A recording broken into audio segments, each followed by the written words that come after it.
Welcome to NYCClinicalWorkshop.com. You are watching a basic PICC line dressing change. So what I'm doing here is reading the S-bar, and I'm looking for pertinent data that would lead me to make a clinical decision.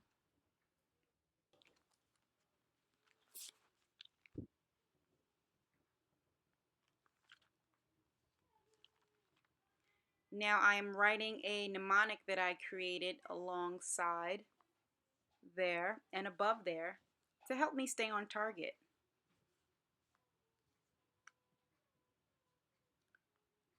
If you'd like to know what those mnemonics are, visit NYCClinicalWorkshop.com. So now I am showing my decision to the clinical examiner and waiting for approval to proceed. I've been told to proceed.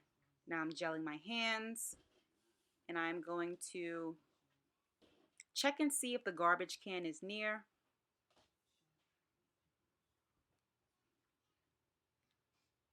And if it is near, then I'm just going to go ahead and proceed. So now I am going to get my mannequin. Once I have my mannequin, I'm going to go ahead and ID that mannequin right away against the S-bar using two identifiers, either the name, date, or medical record number.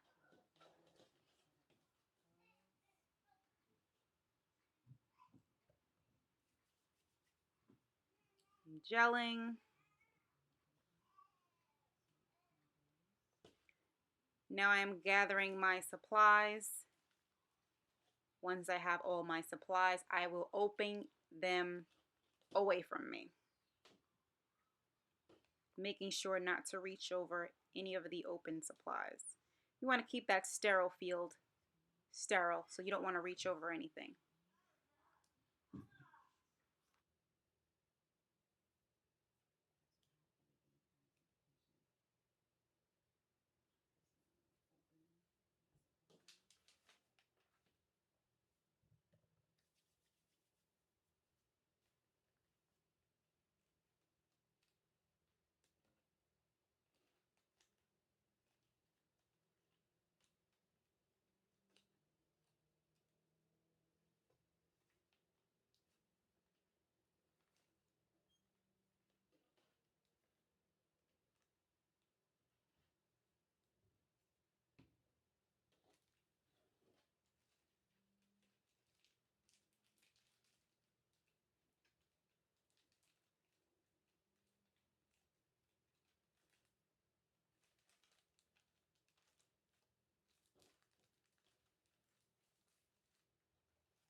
Now, one of the important things to remember when performing a PICC line dressing change is that that PICC line goes straight to the heart.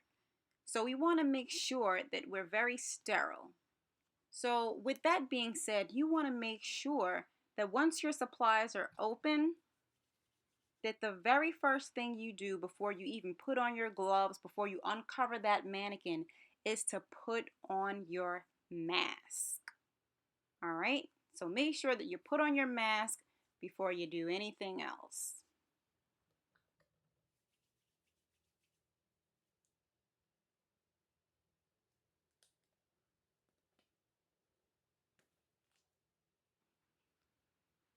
Now, once the clean gloves are on, I'm going to go ahead and, as you see here, I am palpating for edema, and I am looking for redness. There's no redness, there's no edema. This is a mannequin. And there's no drainage. So now I'm going to go ahead and remove that transparent dressing. And once that dressing is off, I'm going to look at the insertion site. I'm going to look on the Picc, and I'm going to look for that 0 and see how many dots are after that 0. Each dot away from the 0 is 1 centimeter. So on my little fake thing that I got going on here, I drew on a 0 and 1 dot. So it is 1 centimeter from the insertion site. Okay, so as you see, I threw away that dressing. I removed the gloves. I'm gelling. I looked again and for the Picc line, and I wrote down the size there on my sheet. Now I'm coming back and I'm gelling. Now I'm going to go ahead and take a walk down to my sterile gloves, and I'm going to go ahead and put those sterile gloves on. Okay, it's okay to touch that cuff. So now I'm going to make sure that I am touching with my sterile gloves the inside of that cuff. You do not want to touch that cuff with your sterile gloves. That is considered contaminating your gloves, and that is a fail if you don't catch it. All right, so make sure that you cuff underneath when you're putting on that second glove. Do not just pick up the glove with your sterile gloves and put it on. All right, so now we're getting, so everything inside that container is sterile. So I picked up that little sponge thing. I clicked the wings to get the fluid on the inside going. And now I'm rubbing back and forth for 30 seconds. And to be honest, this thing here is funny. That blue thing should be the pigtails, but it's not. So it really should be the other way around. But just work with me here. So wherever the insertion site is, I am rubbing back and forth for 30 seconds.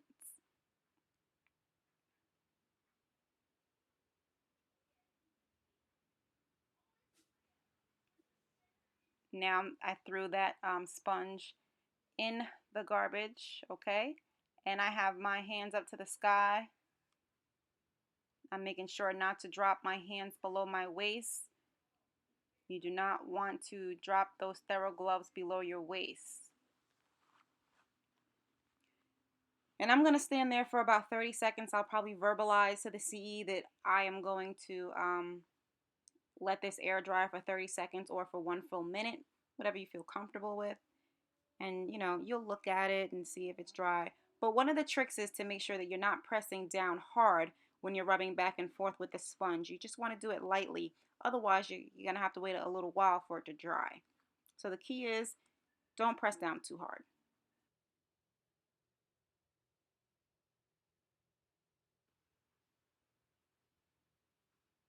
All right, so now I'm reaching in for that transparent dressing, and I'm making sure to only touch the edges and not the sticky part.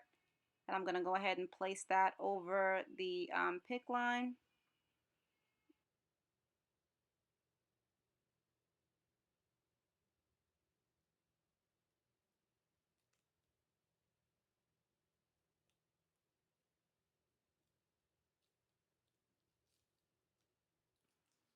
As I'm doing this, I'm pressing down on the Picc line, on the mannequin. So I'm basically palpating again for redness and edema, serving for drainage. No redness, no drainage, no edema. Now I'm removing my sterile gloves and I'm gelling.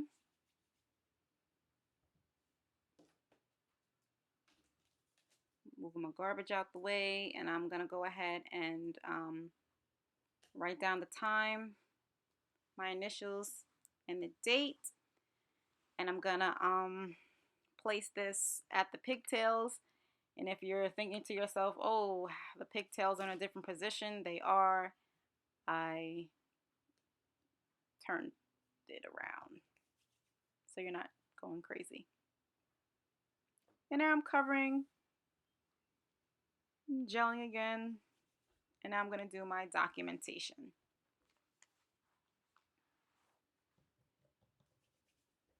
All right. And the documentation would go a little something like this. Patient had Picc placed 6 days ago. Provider order is to change dressing every 3 days. Last dressing changed 3 days ago. At 1800, Picc dressing changed as per MD order. Site has no redness, no edema, and no drainage noted. Picc length is 1 centimeter from insertion site. And you sign your name, and that's all, folks. If you're interested in more videos, tips, and tricks, or for one-on-one coaching, visit nycclinicalworkshop.com. Thanks for watching.